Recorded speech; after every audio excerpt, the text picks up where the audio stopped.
Anyway, so I'm gonna pull the transmission out of this thing and check that all out and see what the heck is going on. It's just a junkyard 5.3. It's just a junkyard 5.3. See, it says 5.3 on it. There's only so much you can do. The Babbitt was all melted out of the bearing. It had gotten so hot. 30 pounds of billet to replace 10 pounds of casting crap.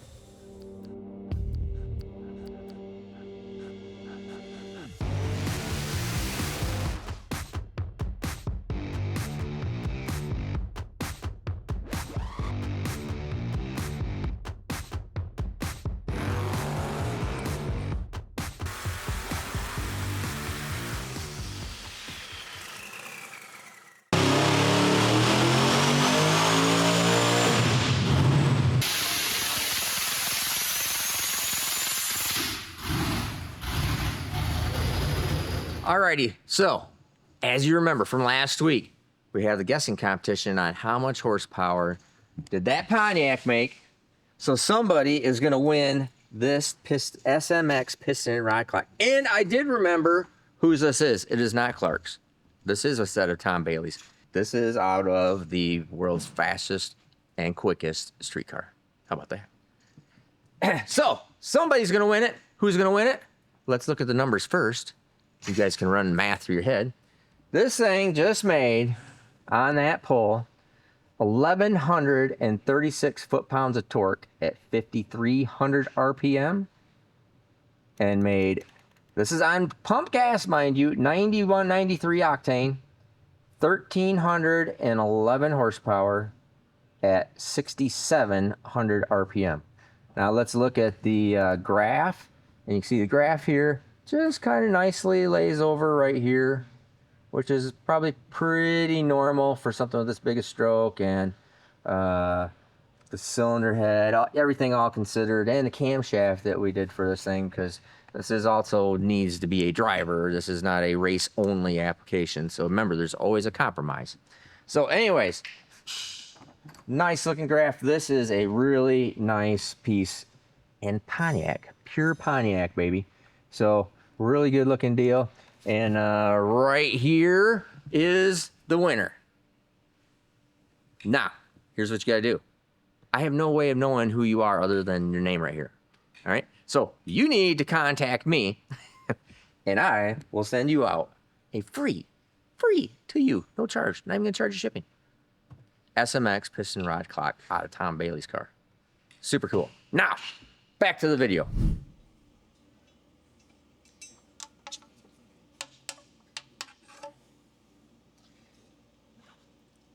Oh, hey. So, update on transmission stuff that I just learned, and because I sent the transmission back to Rossler that had the front seal blowout and oiled up. See here. Learned some really good information here. And so I am double checking, measuring, and trying to verify what the heck is going on. So let me come out and I'll show you. All right, so I'll show you on my other spare transmission. So if you remember, we did a whole bunch of testing because my torque converter temperature was so flaming high. We worked on spacing and where we figured everything all out at. Well, something changed here in my setup. Hello, dog. So something changed in my setup here. My spacing changed. And Clark, my buddy Clark, he helped put it all back together this very last time. And I got the transmissions back, and we did a stator change on a converter, and I actually swapped converters. It's a long story.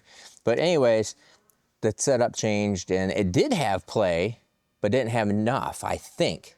So when I called up, I sent the transmission back that did the seal, because we had driven it and made first one pass, boom, blows that seal out.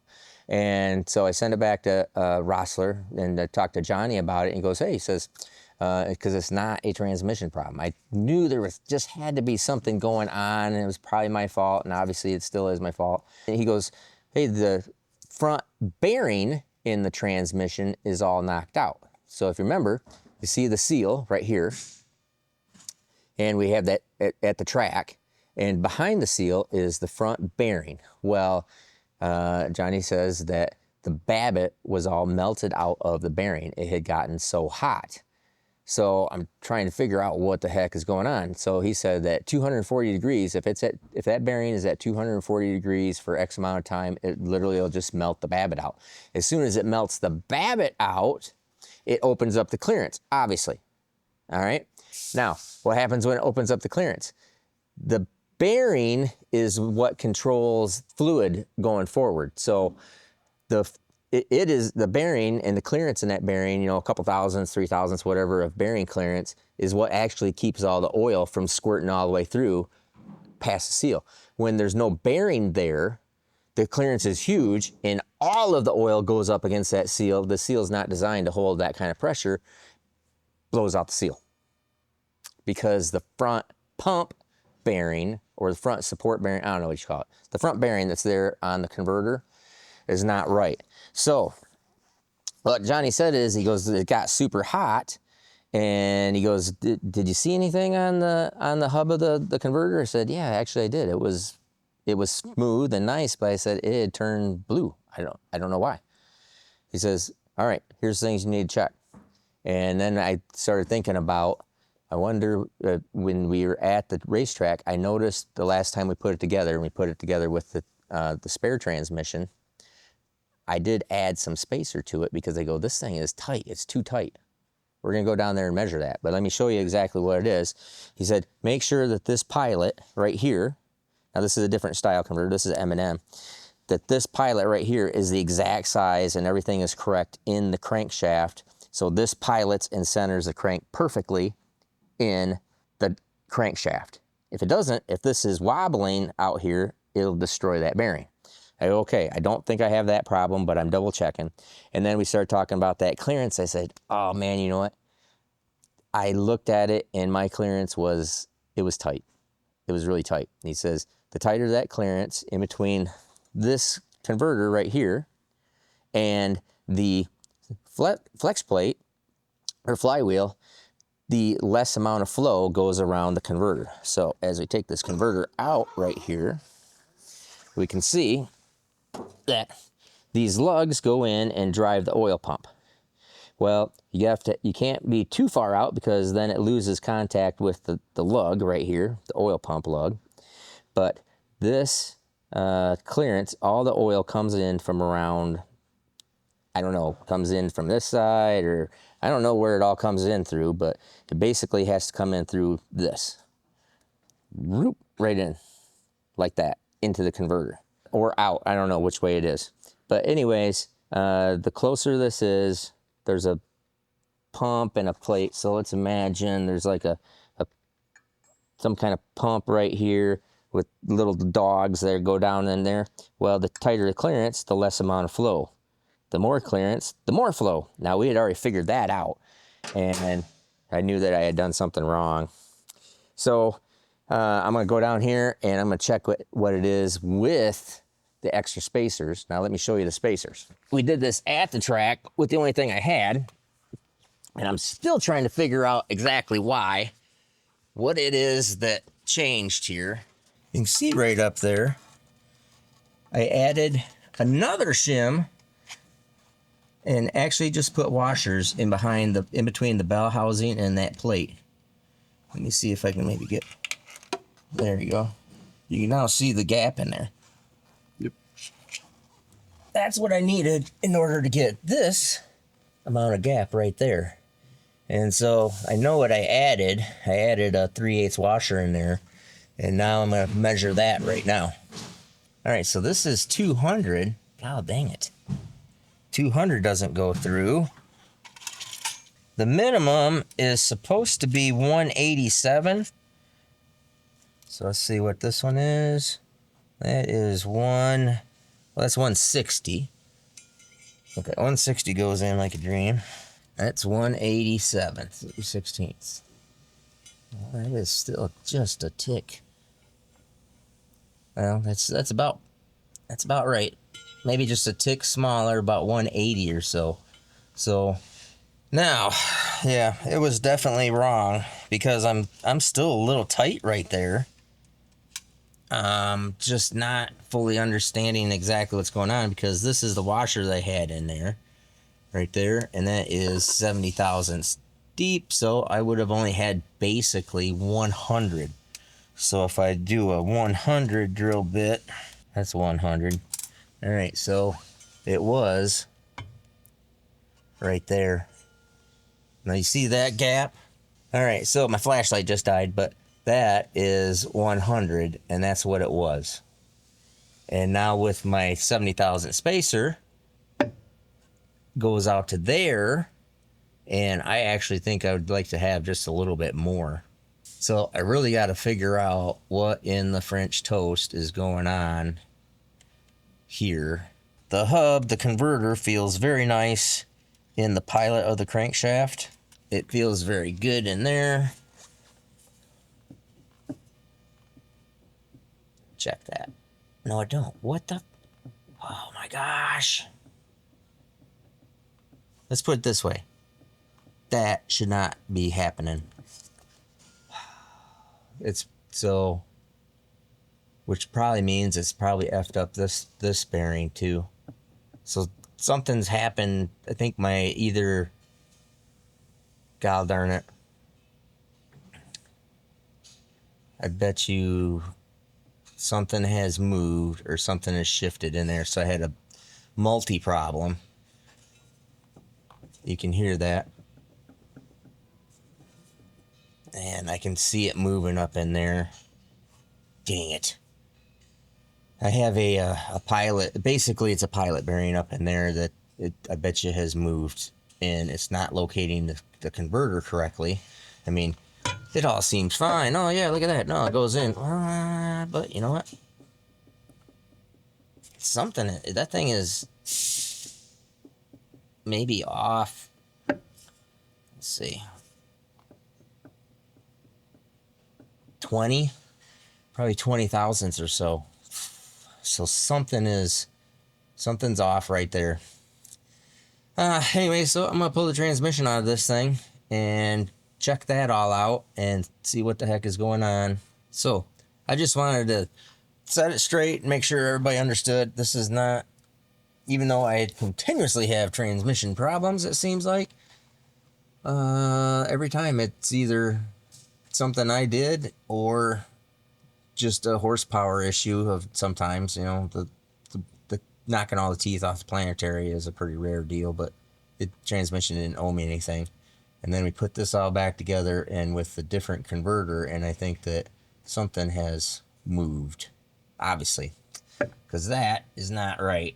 I didn't have enough depth and something's not piloting perfect, and it could have been just far enough off that it, you know, kind of goes like that and killed that bearing, which then killed the seal, which therein blew smoke and transmission fluid inside the car.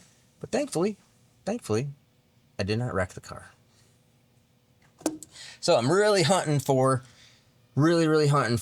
one good day at the racetrack this year, because this year just hasn't been all that great, honestly. Even though we've won one event, came in second, came in third at Sick Week, came in second at Sick Summer, one dropped the hammer. Otherwise, it's just been a little bit rough. So, all right, enough of being underneath the car. I'm going to get this transmission out and, well, which means I got to be underneath the car more and proceed on. I'll keep you posted on that, but there's definitely something wrong there. Not a transmission fault for the seal, but it is what it is.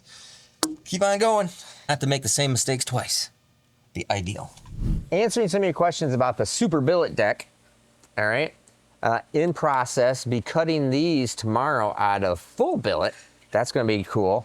Now, what I wanted to show you, because the most common question, I'm going to say it one more time.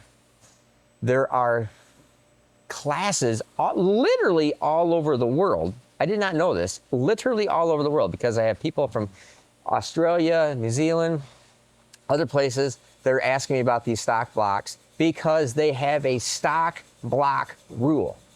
What that means is they cannot use a aftermarket block. Now, check out my billet blocks. There's a lot of classes, like the vast majority of all classes say no billet blocks or billet cylinder heads. Then as you keep on going down in classes or you're moving around in classes, it'll get all the way to the point of must start with a stock block.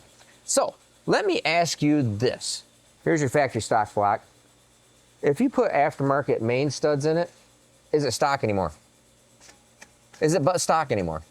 I think it is. If you put ARP main studs in it, is it stock? It's not factory. It's not factory. Yep. If you bore it 30 thousandths over, is it factory anymore? No. If you deck it, is it factory anymore? Nope. What if you put a aftermarket camshaft in it? Is it factory anymore? No. Okay. Do you get the point? Everything you do to a block makes it not stock anymore. So we're just taking it to the next level because what they need to see is that you started with a stock block. That's all they care about. That's the rules. That's what it's about. I had one comment that I thought was funny, and I put a smiley face or a love comment on it, which was, this is why people have trust issues. It is, because there's some guy like me that's going, oh, all right, I'm going to reinvent the whole wheel here and keep it all hidden inside a stock block. And you will not be able to tell that any of this work is done. You will not see it from the outside looking at it. You would have to physically tear the engine apart in order to do it. So that is why, yes, it is going to end up being more. It is more than a aftermarket block, but you can't use an aftermarket block. The rules say so. That's it. It's just a junkyard 5.3. It's just a junkyard 5.3. What do you? Yeah. Just works. There you go. See, it says 5.3 on it. There's only so much you can do. The next question was, how are you going to seal up down in the bottom? You're going to put O-rings and all this other stuff and receiver grooves. I got done telling you that when we put this in there, I have chamfered it. This is not final machined in the block yet. But notice there's a big chamfer right here.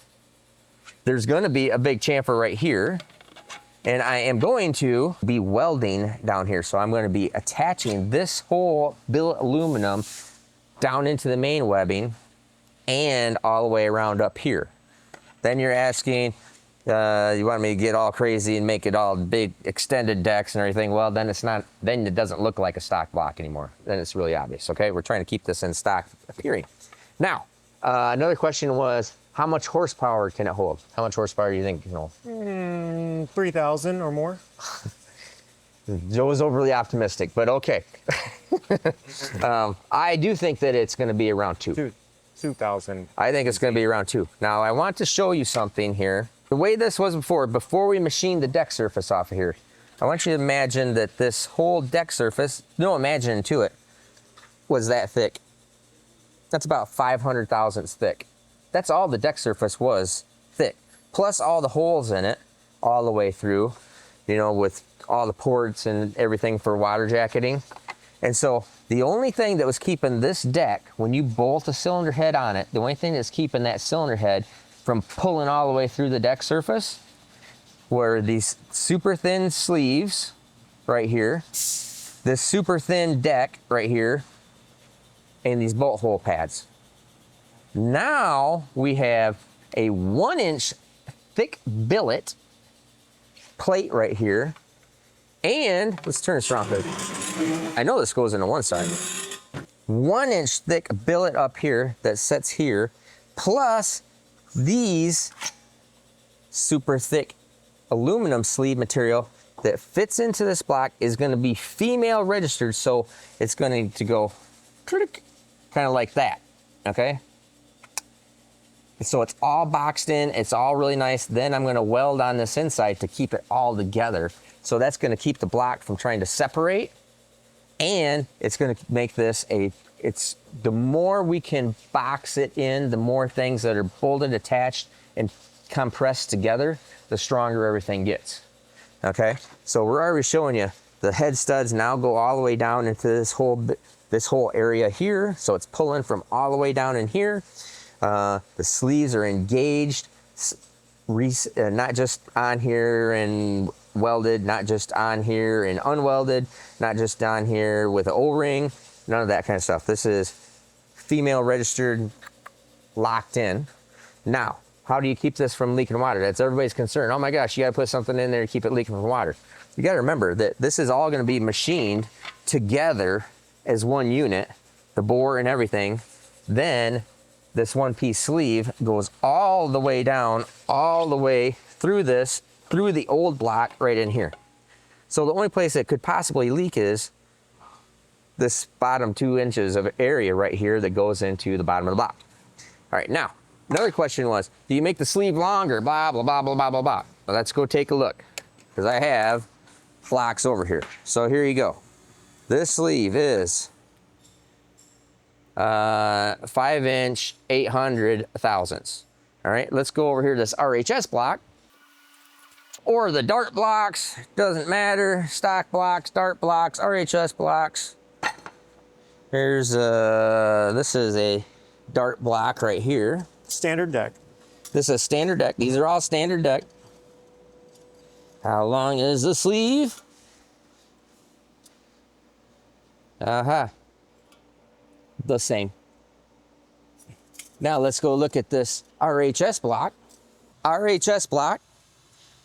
Look down in there. Here, I'll do it this way. The same length.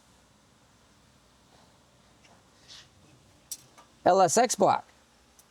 Is that the same? It's actually shorter. Oh, that LSX block is actually shorter. We are adding length to it. It is the longer tube length in the sleeve. Okay, so that was your guys' other question. All right, so we're gonna get back to transmission video over here. Those are some common questions. We're gonna have more coming up on this, and when we have the first finished one, we're going to be having them in stock. We're gonna be having you guys send yours in, and we can use yours as the core. LTs, I got a guy sending an LT in right now. LT, LSs, I don't care what it is. We will probably look at maybe doing this in other options or other platforms too. Not yet. Somebody's got to help us, develop all that stuff as far as somebody's got to want me to pay, pay to do it. We are going to town, and I think this whole thing with this billet plate. Oh, mid sleeves. That's another one. Mid sleeves. Let's go back over here to the block. I got to answer that one real quick. All right, so a mid sleeve design. Mid sleeve, you guys said, oh, what about the mid sleeves? And yeah, you put them in and they all interlock up here. There's still no deck surface on them. There's no surrounding deck out here. They kind of just sit out here and float around. And the gasket actually, most of the time, gasket hoop or whatnot actually kind of holds that in, because the remainder of the old deck surface just is not very strong. We just said it's only about 400, 500 thousandths thick, has all these water passages in it. Even if you weld it up, it's still just not 1 inch thick billet. So that's the deal with the mid sleeves. Why I'm not a big mid sleeve fan anyways is because you normally have to cut all the deck out of them. Could we make this a mid sleeve deal? Yeah, but then it's using the cast iron sleeve as we put it through just the regular billet deck, because you wouldn't be able to, it doesn't actually work that way. So I have to think about it. I think this is a better idea and better plan than what the mid sleeve setup is, point blank. And mainly because I think this whole deal right here, all this solidness that's registered, bolted through, welded into the block with solid deck surface is just a stronger head gasket holding than a mid sleeve. Well, that whole billet piece in there makes the sleeve a lot stiffer, can't expand, but all that extra material in here is going to make the entire engine block so much stiffer and stronger and less likely to flex, bend. Yeah. I couldn't imagine at this point how you could. Yeah, so this is all integral into it. This is probably going to weigh 30 pounds. 30 pounds of billet to replace 10 pounds of casting crap. It is going to be heavier. This block is going to be heavier, but it's going to be, all of this is keeping everything from twisting, turning. It's all integral into it. Like that whole, like a mid sleeve design where it's just literally floating out here. Mm-hmm. What is that supporting? Right. Nothing. It makes a good sleeve for the piston and ring package, but it's not supporting or doing anything else. This is supporting everything. So, anyways, back to the transmission. All right, so you can see here, took the transmission out because I wanted to see what the heck is going on and figure out. So here is the mid plate and the washer that I added, which added 70 thousandths, which significantly cools your charge pressure. So with the plate and the washer, that is 145. And what I want to do is I want to open that up more to, I'm going to get two of these plates, because they're 125 thick. Actually, they're, well, that's interesting. They're actually 90 thick. Oh, that's different. 90, so that would only open me up another 20 versus this washer. But 20 is 20. And so that will give me more clearance there. Now, so I'm going to do that. I'm going to get another one coming for tomorrow. Now here on the converter, you can see right here. So this is the bushing that goes into the end of the crankshaft. That is 1705. And then the crankshaft hole is another bronze bushing. And that is, now this is not 100% accurate to do it this way. See, that's what ticks me off, is 1703, which means it's probably more like 1710. So pretty minimal amount. But what I do notice is that that bushing is pretty much flat with the flex plate. So if we come back over here and look at this, well, it goes in. That is how far that bushing goes in, which isn't too bad. Whoops. Let me see here. So that is not too bad. That's almost the full distance of that bushing. Dang it. That thing was, it felt like maybe it was moving 10, but there's no way that thing was moving 10. Maybe it was only about 5 thousandths or so. It wasn't very much. So I'm going to take this converter out right now, and I want to look at my bearing and see if that bearing is okay. If the bearing's okay, then I'm going to totally write this off to not enough clearance, got too hot, and actually melted the babbitt out of the bearing, which seems astronomically insane, but we live in the insane. So every day is something insane. So all right, let's just take this out and I'll look in the bearing and we'll see what it is. Whoa! Oh my gosh, there was no oil spilled at all. How about them apples? All right, now what you can see here is this is nice. There's nothing on there, but you can see it has gotten hot. The hub here has gotten hot. But there's nothing out here. It's right there. All right, so let's see if I can see in there in that bushing, or if I got to. So it looks like the bushing is right there at the seal. The seal looks nice.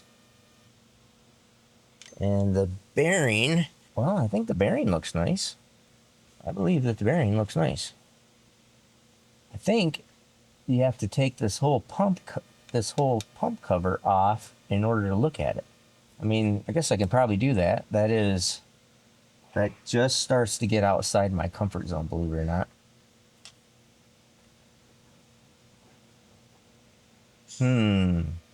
Because I don't know if the bearing looks good. I don't know what it's supposed to look like. Dang it, I don't know what it's supposed to look like stock, you know. But by the time I pull this seal out to take a look at it, I'll probably F up the seal. But there's no doubt about it, I'll F up the seal. Have to beat a new one in, but at least I'd be able to see the bearing. Or do I just take this, I don't know, I must be able to just take this pump off. There's probably all sorts of bull crap in there I don't know about. All right, I guess I better call Rossler and ask him what to do here. Let me call him because I just want to verify that.